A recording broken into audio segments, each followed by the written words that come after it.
Assalamualaikum warahmatullahi wabarakatuh. Salam dan bahagia Bapak Ibu Guru hebat. Pada kesempatan kali ini mari kita simak bersama pemaparan aksi nyata dengan topik Merdeka Belajar. Materi pada video ini merupakan rangkuman dari materi yang ada pada pelatihan mandiri platform Merdeka Mengajar.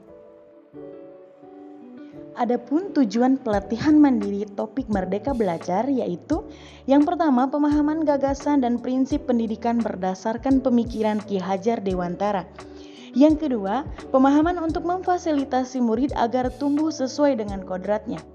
Yang ketiga, penerapan pembelajaran yang memerdekakan murid. Untuk mewujudkan Merdeka Belajar ini, ada beberapa modul yang perlu dipelajari dan dipahami oleh guru sebagai pendidik. 1. Mengenali dan memahami diri sebagai pendidik. 2. Mendidik dan mengajar. 3. Mendampingi murid dengan utuh dan menyeluruh.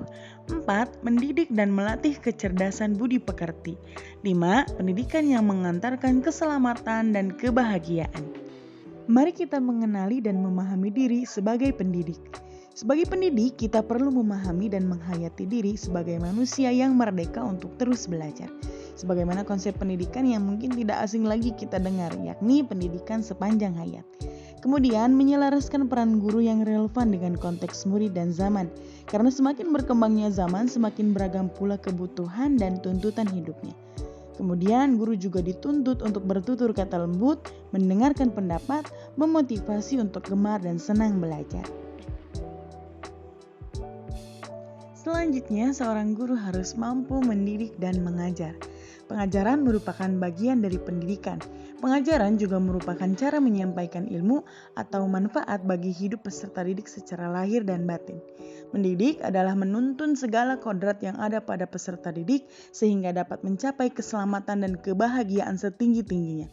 Pendidikan tidak sekedar memberikan pengetahuan, namun mendidik keterampilan berpikir dan mengembangkan kecerdasan batin peserta didik. Dalam proses mendidik dan mengajar ini dikenal juga dengan sistem Among, yakni Ingarso sung tulodo, di depan kita memberi contoh. Ingmadya mangun karso, di tengah membangun kemauan. Dan yang ketiga adalah tutwuri handayani, di belakang memberi dorongan atau dukungan.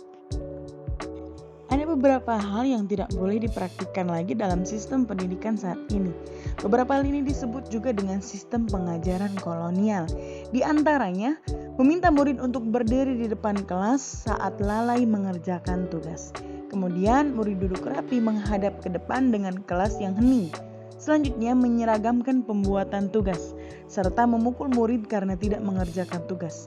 Hal-hal tersebut tidak boleh lagi dilakukan dan harus segera dihentikan karena tidak lagi efektif dan tidak selaras dengan prinsip merdeka belajar. Guru harus mampu mendampingi murid dengan utuh dan menyeluruh.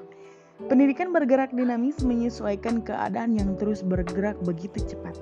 Setiap murid dilahirkan dengan kodrat alam yang berbeda-beda sesuai dengan karakteristik tempat tinggal dan di mana ia dilahirkan. Kita tidak bisa mencegah perubahan zaman sehingga cara mendidik dan mengajar guru harus sesuai dengan perkembangan zaman. Pendidik bisa merancang pembelajaran dengan asas trikon. Apa itu asas trikon? Asas trikon yang pertama adalah continue. Continue bisa diartikan sebagai pengembangan pendidikan harus dilakukan terus-menerus, tentunya dengan perencanaan yang baik. Yang kedua adalah konvergen. Pengembangan pendidikan bisa kita ambil dari berbagai sumber termasuk dari luar negeri. Asas trikon yang ketiga adalah konsentris. Walaupun kita bisa mengambil dari berbagai sumber, pengembangan pendidikan tetap harus menyesuaikan dengan kepribadian bangsa. Guru harus mampu mendidik dan melatih kecerdasan budi pekerti. Budi pekerti merupakan perpaduan antara cipta, rasa, dan karsa manusia. Budi pekerti murid tidak hanya dibentuk di lingkungan sekolah saja, namun juga di lingkungan keluarga dan masyarakat. Jadi harus ada relasi yang baik antara lingkungan sekolah, keluarga, serta masyarakat dalam membentuk karakter dan budi pekerti siswa. Ada sebuah teori yang mesti kita pahami, yaitu teori konvergensi, yang menyatakan bahwa kodrat anak itu seperti kertas yang dipenuhi coretan atau tulisan yang masih samar. Tugas pendidik adalah menebalkannya sehingga menjadi jelas dan bermakna. Guru harus mampu melaksanakan pendidikan yang mengantarkan keselamatan dan kebahagiaan bagi murid. Pendidikan sejatinya dapat mengantarkan murid untuk keselamatan dan kebahagiaan. Pendidikan tidak hanya memberikan informasi pengetahuan saja, melainkan pendidik juga harus mendorong murid untuk menemukan pemahaman bermakna yang relevan dengan kehidupannya sehari-hari. Demikian pemaparan aksi nyata pada topik Merdeka Belajar. Mohon berkenan memberikan umpan balik dengan format sesuai deskripsi. Terima kasih. Wassalamualaikum warahmatullahi wabarakatuh.